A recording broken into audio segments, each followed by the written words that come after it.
भारत की स्वतंत्रता के साथ ही पाकिस्तान का जन्म हुआ, तभी से पाकिस्तान भारत के विरुद्ध अनेक प्रकार के षड्यंत्र रचता रहा है। वह 1965 और 1971 में भारत पर आक्रमण कर चुका है। प्रत्येक युद्ध में उसकी पराजय हुई है। भारत ने क्षमादान के साथ युद्ध में जीती हुई भारत भूमि लौटाई, किंतु पाकिस्तान निरंतर अपनी शत्रुतापूर्ण मनोवृत्ति का परिचय दे रहा है।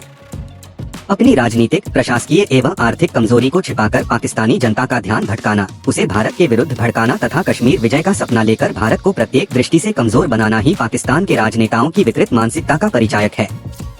मई से जुलाई 1999 तक भयानक कारगिल युद्ध इसी मानसिकता का परिणाम था।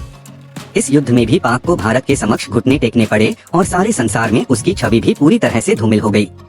जम्मू कश्मीर राज्य की सीमा पर लगभग 814 किलोमीटर लंबी वास्तविक नियंत्रण रेखा का निर्धारण किया गया है।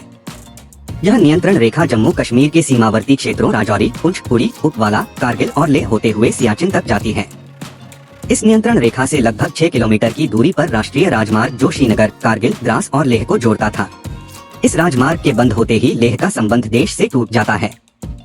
इन सीमावर्ती क्षेत्रों में 6000 फीट से 17000 फीट तक की ऊंचाई वाले पहाड़ हैं, जिन पर पूरे वर्ष 20 से 30 फुट तक मोटी बर्फ जमा रहती है। इस क्षेत्र की 15000 फीट तक गहरी खाइयां, दूर दूर तक फैली कटीली झाड़ियां तथा सकरे और दुर्गम मार्गों को देखकर दिल दहलने लगता है। सितंबर अक्टूबर में तापमान 0 से भी नीचे पहुंच जाता है। दिसंबर जनवरी की सर्दी की कल्पना से ही मन घबराने लगता है। कारगिल क्षेत्र सामरिक दृष्टि से अत्यंत महत्वपूर्ण है। क्षेत्र पर पाकिस्तान के साथ साथ चीन भी निगाहें लगाए बैठा रहता है। रक्षा सूत्रों के अनुसार पाकिस्तान कारगिल के माध्यम से सियाचिन पर अपना कब्जा करना चाहता है और इसी उद्देश्य से पाक सेना लद्दाख स्थित कारगिल क्षेत्र में घुसपैठ की योजना पर कार्य करती रहती है। कारगिल में घुसपैठ करके शेष भारत का सियाचिन से संपर्क मार्ग अलग करना तथा सियाचिन पर आधिपत्य स्थापित करना कारगिल में पाकिस्तानी हरकतों का प्रमुख लक्ष्य रहा है। इसके साथ पाकिस्तान का अप्रत्यक्ष उद्देश्य यह भी है कि वह ऐसा करके कश्मीर के मुद्दे को अंतर्राष्ट्रीय स्तर पर जिंदा रखना चाहता है। पाकिस्तान ने अपनी सोची समझी रणनीति के अंतर्गत सितंबर 1998 में सीधे सियाचिन पर आक्रमण कर दिया था, जिसमें वह पूरी तरह से असफल रहा था। भारत विरोध और अंतर्राष्ट्रीय स्तर पर भी निंदा के बाद भी पाक सेना ने घुसपैठियों के रूप में नियंत्रण रेखा के समीपवर्ती स्थानों पर कब्जा जमाने का अभियान जारी रखा। दिनांक 1 मार्च 1999 को अचानक पाकिस्तान ने अपनी गतिविधियों को तेज करते हुए इन क्षेत्रों में स्थित भारतीय चौकियों और बंकरों पर अपना अधिकार कर लिया। कारगिल स्थित द्रास, मशको घाटी, बटालिक आदि अनेक महत्वपूर्ण क्षेत्रों पर अपना ठिकाना बनाकर पूरी सामरिक तैयारी के साथ आक्रमण के उपयुक्त अवसर की प्रतीक्षा करने लगे। भारतीय नागरिक ठिकानों पर लगातार इन घुसपैठियों द्वारा निरंतर गोलीबारी की जाती रही है। भारत के अनेक बार पाक सरकार को चेतावनी दी, किंतु पाक सेना के इशारों पर घुसपैठियों ने आक्रमण में और अधिक तीव्रता ला दी है।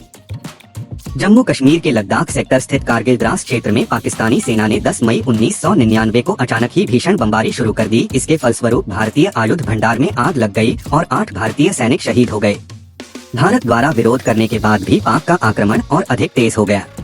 विवश होकर 26 मई 1999 को भारत को भी कारगिल में खुला युद्ध शुरू करने की घोषणा करनी पड़ी। पूरे भारत में रेड अलर्ट कर दिया गया। भारतीय कारगिल की ओर से करने लगी। भारतीय तोपों तथा टैंकों का मुहर कारगिल की ओर मोड़ दिया गया और कारगिल में कैसा युद्ध शुरू हो गया, जो इतनी ऊंचाइयों पर इतनी भीषण और दुर्गम परिस्थितियों में लड़ा जाने वाला विश्व का प्रथम तथा भीषण युद्ध था। कारगिल में घुसपैठियों और पाक सैनिकों के विरुद्ध भारतीय सेना ने ऑपरेशन विजय अभियान शुरू करते हुए दुश्मन को हर मोर्चे पर मुंह तोड़ करारा जवाब दिया और भारतीय सीमा में मौजूद लगभग 700 सैनिकों और घुसपैठियों को घेर लिया था। भारतीय सेना की इस प्रथम कार्यवाही में पाक के 160 सैनिक और आतंकवादी घुसपैठिए मारे गए।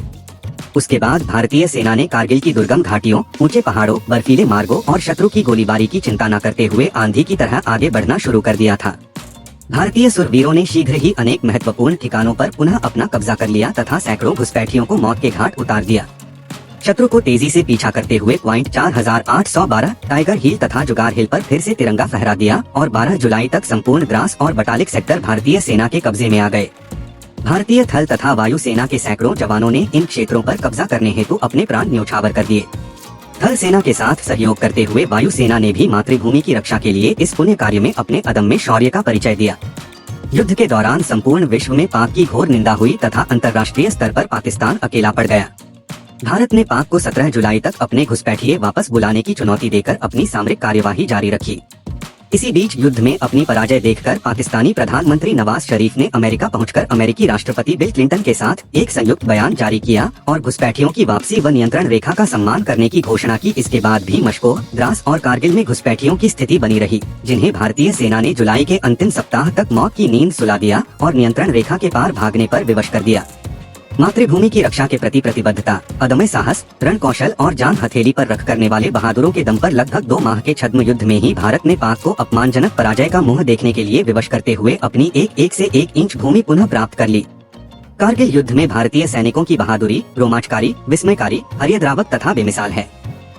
वर्ष भर बर्फ में ढकी ऊंची पहाड़ियों पर इतने लंबे समय तक लड़े गए विश्व के इस प्रथम युद्ध में वीरों ने बर्फ के गोले खाकर, भूखे प्यासे रहकर, घंटों रेंगते हुए आगे बढ़कर, गोलियों से सीना छलनी होने पर भी दुश्मन से निरंतर लोहा लिया तथा कहीं कहीं घुसपैठियों को मौत के घाट उतारकर ही प्राण त्यागे।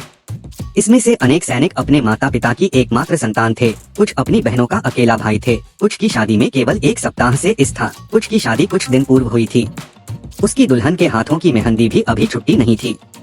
ऐसा भी कोई था जिसका प्रथम नवजात अपने पिता को देखने के लिए गृह द्वार पर टकटकी लगाए था, किंतु चारों ओर प्रतीक्षा होती रही, स्वप्न धूल प्रसारित हो गए, आशाएं निराशा में बदल गई। जिनकी प्रतीक्षा थी लौटने की वह या तो लौटे ही नहीं अथवा लौटे तो शहीद होकर। Commando Surendra Singh Shekhawat, major Mariyappan, major Kamlesh Prasad, major Vivek Gupta, major Rajesh Adhikari, Naik Harendra Singh, major Manoj Talwar जैसे कितने ही अभूतपूर्व साहस का परिचय देने वाले तथा अपने वतन के लिए शहीद हो जाने वाले इन सैनिकों की शौर्य गाथा पूरे विश्व के सैनिकों के लिए सदैव प्रेरणा स्रोत बनी रहेगी। कारगिल युद्ध में अपने प्राणों की आहुति देने और घायल होने वाले जवानों के प्रति प्रेम, सम्मान, सहानुभूति और कर्तव्य बोध का जो देश व्यापक जोश दिखाई दिया, वह अभिभूत करने वाला था।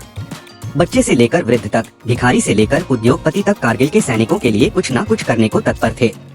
सरकारी कर्मचारियों एक दिन का वेतन राष्ट्रीय कोष में दिया, सांसदों तथा मंत्रियों ने एक माह का वेतन राष्ट्रीय कोष में जमा कराया था। राष्ट्रीय कोष में स्वर्ण तथा धन का ढेर लगने लगा था। संपूर्ण भारत अपने सैनिकों के प्रति नतमस्तक हो गया था। राज्य सरकारों और केंद्रीय सरकार ने शहीदों के परिवार की भरपूर मदद की थी। कारगिल शहीदों की विधवाओं को आर्थिक रूप से समृद्ध बनाने के लिए समाज और सरकार की ओर से अथक प्रयास किए गए थे।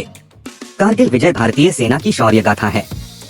हमारे सैनिकों की यह सफलता इसलिए भी प्रशंसनीय और अभिनंदनीय है क्योंकि भारतीय फौज के हथियार पाक सेना के मुकाबले 19 थे। साथ ही वे युद्ध की तैयारी में थे, मानसिक रूप से तैयार हैं, जबकि हम पर युद्ध सौंपा गया था। हम लड़ना ही नहीं चाहते थे, मैत्री भाव चाहते हैं।